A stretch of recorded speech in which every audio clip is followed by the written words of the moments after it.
Assalamualaikum warahmatullahi wabarakatuh.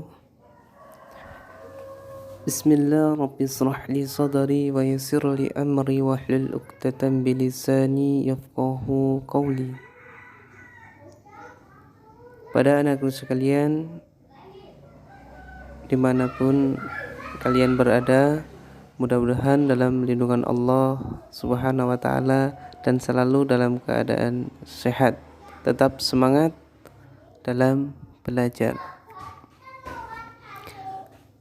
Baik anak sekalian, pada hari ini kita akan melanjutkan kegiatan pembelajaran daring kita, yaitu periode ketiga tentang beriman kepada kitab Allah. Untuk periode kedua kita sudah membahas tentang beriman kepada kitab Allah, tentang pengertian dari iman kepada kitab Allah. Kemudian macam-macam kitab, yaitu Taurat, Zabur, dan Injil. Pada kesempatan hari ini kita akan membahas tentang pembahasan selanjutnya, yaitu tentang beriman kepada kitab Allah.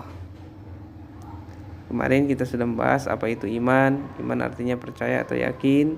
Iman kepada kitab Allah berarti percaya dan yakin bahwasanya Allah menurunkan kitab kepada para rasulnya untuk pedoman atau petunjuk bagi manusia. Terus kemudian ada kitab-kitab Taurat, kitab Zabur, dan kitab Injil.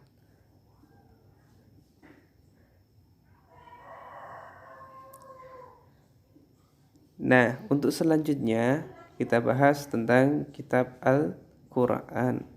Kemudian perbedaan dan persamaan tentang suhuf dan kitab. Apa itu perbedaannya?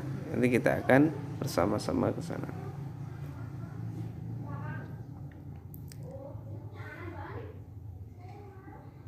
Ya, ini kemarin sudah bahas. Nah, ini next. Ya. Lanjut. Zabur sudah.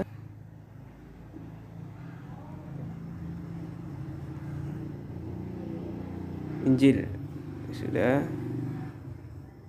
Pada siapa? Nabi Isa alaihissalam.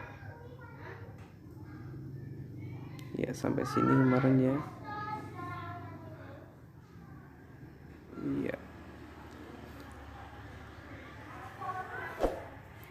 Kemudian yang selanjutnya adalah kitab Al-Quran.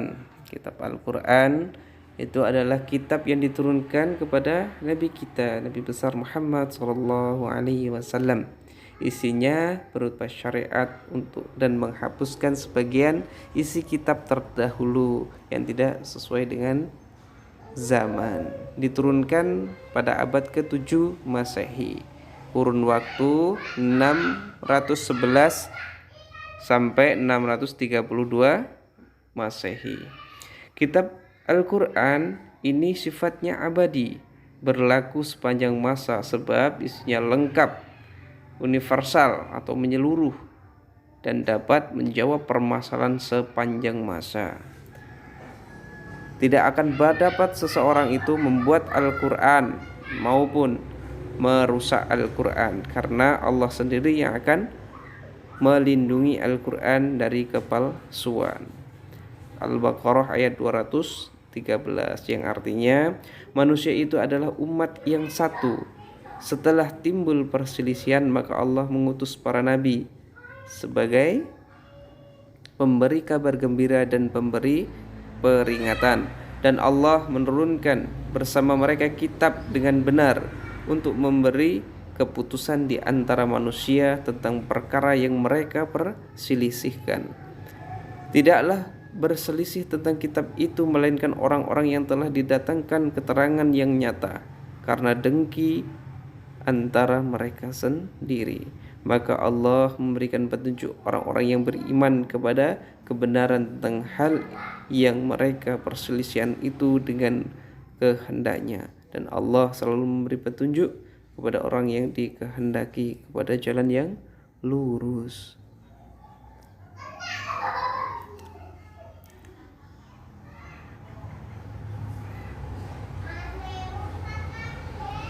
Nah, ini sebagai dasar bahwasanya Al-Quran adalah kitab yang benar dan membenarkan kitab sebelumnya,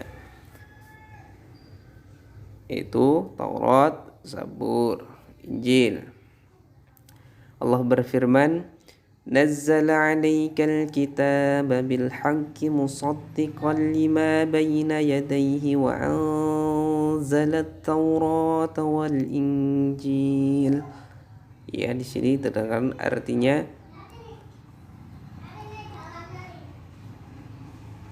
Nazzala 'alaikal kitab. Dia menurunkan kitab Al-Quran bil haqqi kepadamu Muhammad yang mengandung kebenaran, musaddiqan lima baina yadayhi, yang membenarkan kitab-kitab sebelumnya, wa anzalat taurat wal injil, dan menurunkan Taurat dan Injil. Quran surat Al-Imran ayat 3, surat ketiga ya. Kemarin ingat ya penulisan suratnya, Quran surat Al-Imran berarti surat ketiga ayat 3. Pokok ajaran yang terkandung di dalam Al-Quran yaitu akidah. Akidah adalah keyakinan, tauhid, mengesahkan Allah, meyakini yang gaib, malaikat, hari akhir, takdir, dan lain-lain. Akhlak yaitu budi pekerti, perilaku, akhlak mulia, dan menghindari akhlak tercela. Ya, semuanya didasarkan pada Nabi sebagai suri tauladan kita. Ibadah, sholat, zakat, dan ibadah yang lainnya. Muamalah, tata cara bersosial, berhubungan dengan sesama, baik sesama muslim maupun sesama manusia. Hablu minallah wa hablu minanas. Hablu minanas inilah muamalah kita. Jadi kita sebagai manusia atau orang muslim harus ya tetap berlaku baik walaupun berbeda agama, toleransi. Namun dalam segi ibadah, lakum dinukum waliyadin, kita tidak boleh campur adukan. Jadi kita tetap beribadah sesuai dengan keyakinan kita sebagai umat manusia. Tidak boleh sekarang sholat besok ke gereja, itu tidak boleh ya.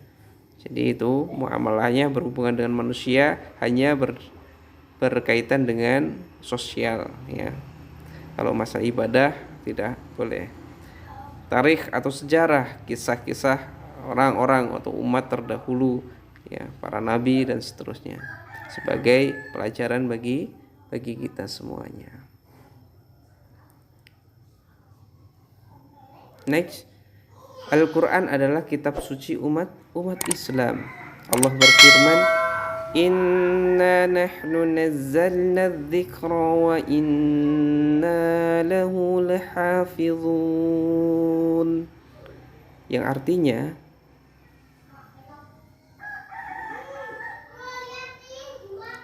sesungguhnya kamilah yang menurunkan Al-Quran. Ini sebagai kepastian bagi kita bahwasanya Al-Quran itu diturunkan oleh Allah, bukan buatan Nabi Muhammad. Dan pasti, ini tekanan Allah, kami pula yang akan memeliharanya. Jadi Al-Quran tidak mungkin akan dipalsukan ya, Al-Quran tidak mungkin akan dipalsukan karena Allah sendiri yang akan memeliharanya. Dalam surat Al-Baqarah pun Allah memastikan dan menantang barang siapa yang dapat membuat Al-Quran atau semisalnya, maka silahkan buat semisal Al-Quran. Kata Allah, pasti tidaklah kamu akan mampu membuatnya. Dari dulu Allah sudah canangkan ini semuanya. Kalau bisa, kalau memang kamu adalah makhluk Allah yang pintar, kalau kamu emang makhluk Allah yang jenius, kalau agama yang benar, maka buatlah semisal Al-Quran. Kata Allah, maka semuanya pada saat ini tidak ada yang mampu membuat semisal Al-Quran. Tapi kenapa kok dia tidak beriman? Nah, ini karena belum ada hidayah dalam dirinya. Masih ada kesombongan dalam dirinya. Karena sesungguhnya hidayah itu akan turun bersamaan orang-orang yang tawadu, tidak sombong. Al-Quran itu adalah petunjuk yang untuk diikuti, bukan Al-Quran yang mengikuti manusia. Itu adalah janji Allah bahwasanya Al-Quran tidak akan mungkin dapat dibuat selain pada Allah Subhanahu wa taala. Quran surat Al-Hijr itu ya. Al-Hijr surah ke-15 ayat ke-9. Nah, turunnya Al-Quran itu berangsur-angsur. Jadi turunnya wahyu Al-Quran itu dulu di kelas 7 sudah kita jelaskan masalah turunnya Al-Quran berangsur-angsur, bertahap. Ya, tidak seluruhnya langsung 6666 ayat, tidak. Tapi berangsur-angsur. Pertama surat Al-Alaq ayat 1 sampai 5, kemudian Al-Mudaththir, nah, terus kemudian selanjutnya lanjut sampai keseluruhan Al-Quran. Ya, terus kemudian yang selanjutnya nih, kurun waktunya 22 tahun 2 bulan 22 hari. Nah, ini bagus sih. 25 kali yang dipisah tengah kalau untuk mengingatnya.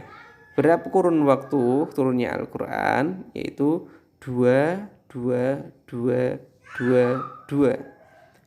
tahun 2 bulan 2 hari menurun ke bawah, tahun bulan hari, atau kurang lebih 23 tahun ya. Nanti kalau ada pertanyaan ya, berapa kurun waktu turunnya wahyu Al-Quran, maka kita bisa menjawab 25 kali ya. Rumusnya 22 untuk tahun, 2 untuk bulan, 22 untuk hari.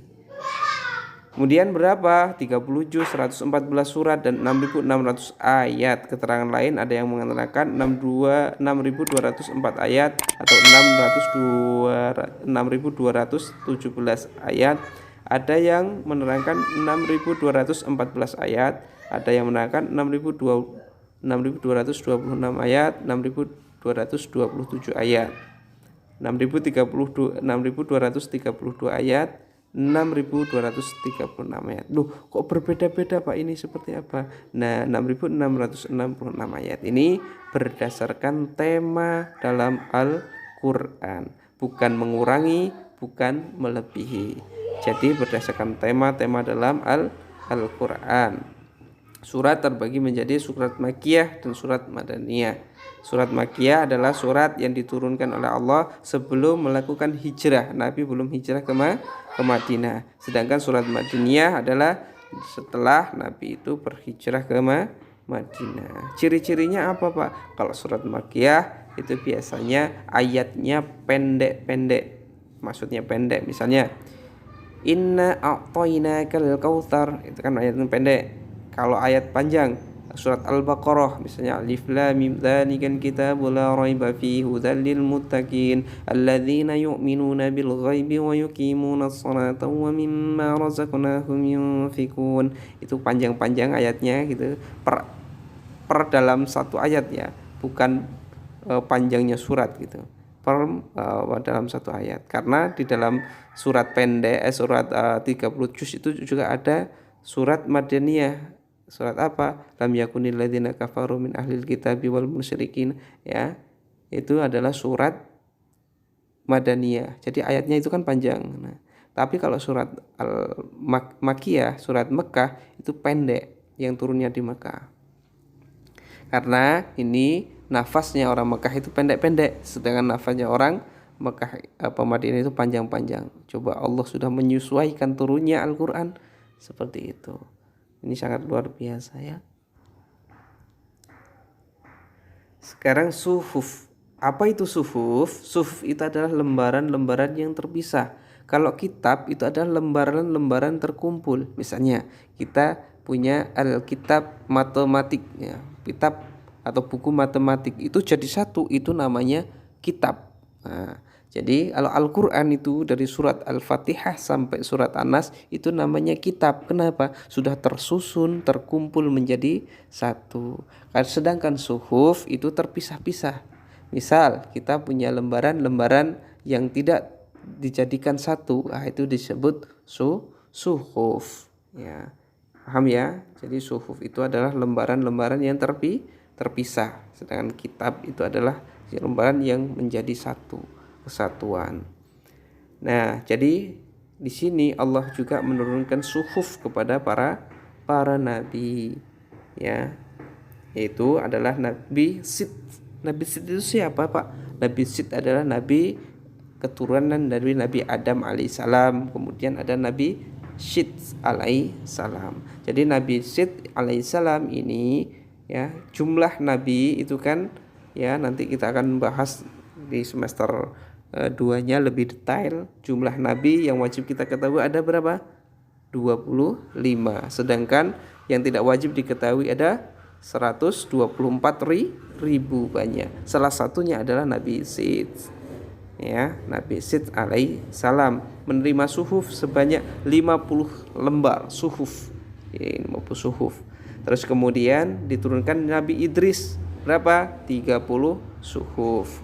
Nabi Ibrahim alaihissalam 10 suhuf. Nabi Musa 10 suhuf. Nabi Adam 10 suhuf. Nah, ini kalian harus tahu ini. Allah berfirman, Qad aflaha man tazakka wa dzakara isma rabbi fasalla bal tu'thiruna al-hayata ad-dunya wal akhiratu khairun wa abqa inna hadza la fi as-suhufil ula suhufi Ibrahim wa Musa. Nah, ini surat apa? Iya, surat Al-A'la. Ini artinya sungguh beruntunglah orang yang membersihkan diri dengan beriman dan dia ingat nama Tuhannya. Lalu dia bersembahyang atau mengerjakan sholat. Tetapi kami orang-orang kafir itu memiliki kehidupan duniawi. Jadi jangan heran kalau sekarang orang-orang kafir yang tidak beriman itu berkelimangan harta, karena sudah digariskan oleh Allah. Inilah Allah Maha Adil. Nanti di akhirat dia tidak punya apa-apa dan dia akan ditinggalkan oleh semua orang. Gak mau orang yang mendekat. Siapa orang yang mau mendekat di neraka? Tidak akan mau. Sedangkan kehidupan akhirat adalah lebih baik dan kekal. Ini makanya orang Islam, walaupun kita tidak berkecukupan, tapi kita punya iman, itu kita harus bersyukur, ya, kepada Allah Subhanahu wa taala, karena sesungguhnya akhirat ini adalah lebih baik dan lebih kekal. Kita akan selama-lamanya. Kalau di dunia maksimal 100 tahun mati. Tapi kalau di akhirat selama-lamanya. Kalau kita sudah di surga, Masya Allah, semuanya ada di sana. Semua yang kita minta ada di sana. Yang kita tidak pikirkan ada di dalam surga.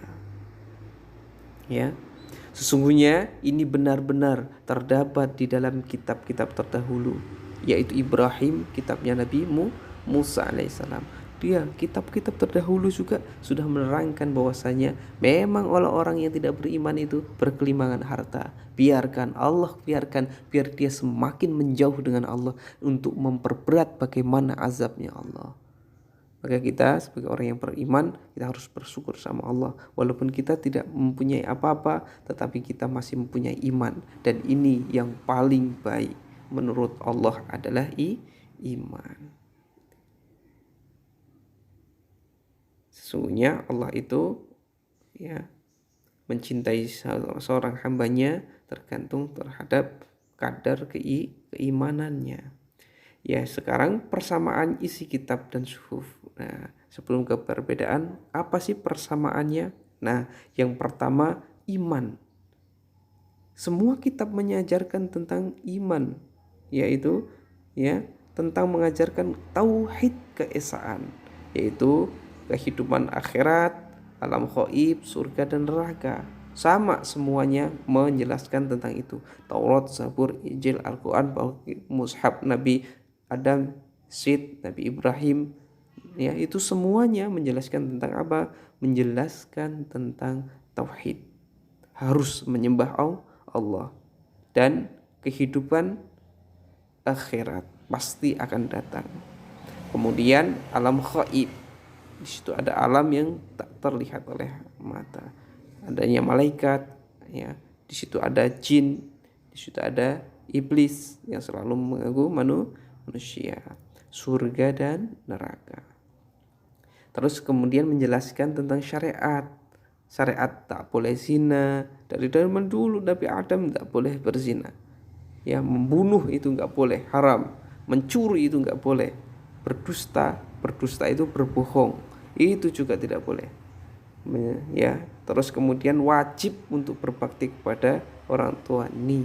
Wa'budullah wa la tusyriku bihi syai'au wa biwalidaini ihsana. Jadi berbakti kepada orang tua itu adalah sesuatu yang wajib dalam semua kitab, dalam semua suhuf. Makanya sebagai anak kita harus berbakti kepada orang tua. Orang tua itu kalau di rumah bapak ibumu, kalau di sekolah ya ibu bapak gurumu. Maka takzimi mereka. Takzim artinya menghormati. Kalau dia ridho ilmunya, insya Allah kamu akan menjadi orang yang sukses. Sukses itu ya universal, menyeluruh. Ya, sukses itu tidak hanya duniawi saja. Bisa jadi kamu menjadi anak yang solih, bisa jadi kamu anak yang pintar dan seterusnya. Ya, sejarah yaitu keterangan kisah Nabi terdahulu atau umat-umat terdahulu sebagai pelajaran. Jadi kalau kita apa saja persamaan ya isi kitab dan suhuf ada 3: keimanan, syariat, dan sejarah atau tarikh, ya gitu.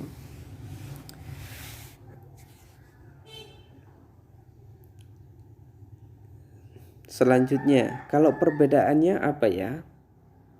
Nah, adapun perbedaan antara kitab dan suhuf di antaranya yaitu: 1. Isi kitab itu lebih lengkap daripada suhuf. Pasti ya, karena suhuf adalah lembaran terpisah, sedangkan kitab adalah lembaran yang sudah terkumpul menjadi satu. Yang kedua, bentuk dari kitab sudah dibukukan nih, sedang suhuf masih berbentuk lembaran terpisah. Kitab biasanya berlaku lebih lama daripada suhuf, ya. Itu jadi ada 3 perbedaannya,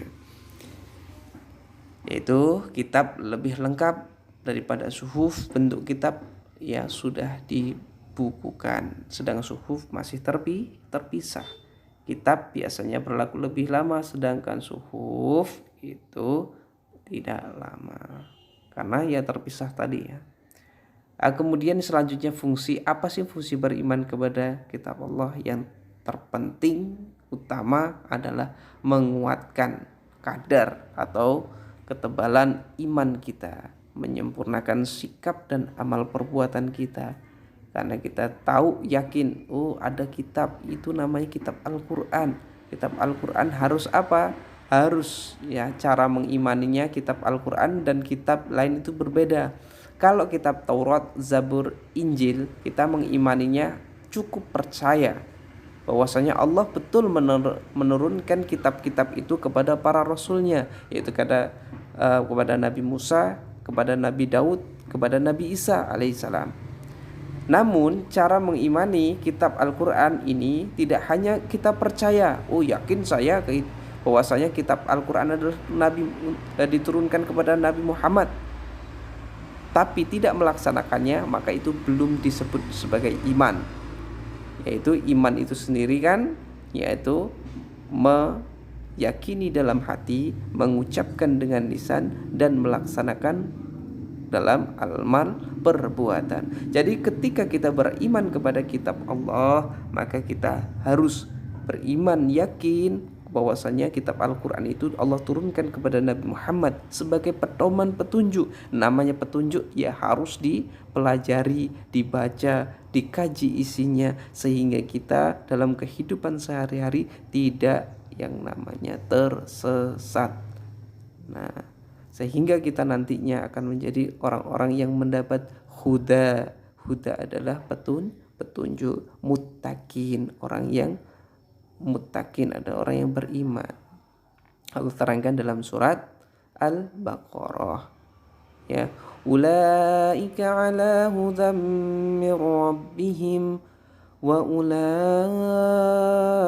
humul muflihun. Ulaika ala hudam min rabbihim, dan mereka lah orang-orang yang diberi Allah petunjuk. Wa ulaika humul muflihun, dan mereka lah orang-orang yang beruntung. Ya, disitulah kita harus bersyukur kepada Allah diberikan Al-Quran. Cara mengimaninya, meyakini dan melaksanakan isi-isi dalam Al-Quran, membaca, mengkaji, ya, terus kemudian mengimplementasikan atau mempraktikkan ke dalam kehidupan sehari-hari. Jadi nanti ada pertanyaan, bagaimana cara kita mengimani kitab Al-Quran? Yang pertama, mengimani Al-Quran. Terus kemudian yang kedua, membaca. Ketiga, mengkaji isi Al-Quran. Keempat, ya, menjadikan Al-Quran sebagai pedoman hidup dalam melaksanakan kehidupan sehari-hari. Ya, sesungguhnya ya, pendalaman itu untuk menyebabkan makrifah yang kemudian secara magnetis, ya, dapat merangsang seseorang beramal sesuai dengan ajaran kitab suci, ya. Jadi di situ ada yang namanya tarik, ya, daya tarik tersendiri yang nantinya akan menjadikan diri orang itu akan selalu melaksanakan ajaran kitab, ya, Allah, tentunya Al-Quran sebagai pedoman hidup, ya.